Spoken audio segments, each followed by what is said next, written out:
এই আকাশ, কোথায় গেলি? এক্ষুনি আমার চোখের সামনে আয়।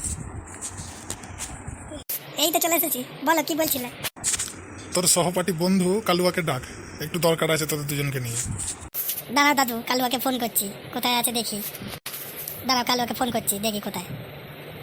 হ্যাঁ কালুয়া, বলছি এক্ষুনি দাদুর অফিসে চলায়, দাদু ডেকেছে। কি বললো তোর সহপাঠী বন্ধু কালুয়া? ও আসছে? হ্যাঁ বুড়ো, আসছে ও। হে হে, বলো দাদু কি বলছিলে? চলে এসেছি আমি। কি রে আকাশ, আমায় ফোন করেছিলিস কেন? বল। দাদু বলছে আজকে আমাদেরকে নিয়ে একটা পার্টি দেবে অফিসে। তাহলে তো বিরাট আনন্দ হবে। দাদু আজকে পার্টি দেবে আমাদেরকে নিয়ে। দাদু দিদাকেও নিয়ে আসবে তো?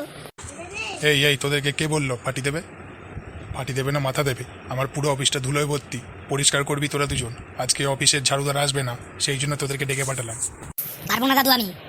তোমার দরকার হলে দিদাকে নিয়ে এসে ঘর ঝাড় দেওয়া করাও, ঘর মোছা করাও। আমরা কেন করতে যাবো? ইরে ছালা বুড়ো, কি বলে রে? আমরা রবিকে পরিষ্কার করবো? ভাল করবে, দিদাকে নিয়ে এসে করা। বুড়ো বয়সে ভেন্ডুতে ধরেছে বেলা বুড়োর। হ্যাঁ হ্যাঁ বুড়ো, এই বলে দিলাম আমরা পারবো না। পারলে দিদাকে নিয়ে এসে করা, আমরা কেন করবো? ইরে শালা, তোরা দুজন কি বলছিস রে? আমার অফিসে দাঁড়িয়ে আছিস, আবার বলছিস আমার অফিস পরিষ্কার করবি না? তোদের এত বড় আসপর্দা? দেখো বুড়ো, আমাদেরকে ডেকে পাঠিয়েছিলে বলে আমরা এসেছি, তোমার অফিসে আমরা নিচে থেকে আসিনি, এই বলে রাখলাম। পারলে দিদাকে নিয়ে এসে করাও, নাহলে কাজের লোক ডেকে নাও। তোরা দুজন এক্ষুনি আমার চোখের সামনে থেকে দূর হয়ে যাও।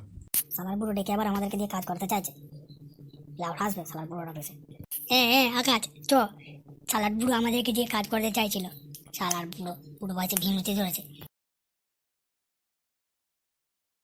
শালা বোকা চোদার নাতিদের আজকে উল্লু বানিয়ে অফিসটা পরিষ্কার করে নিয়ে তো শালাগুলো বুঝে গেল, পালালো রে।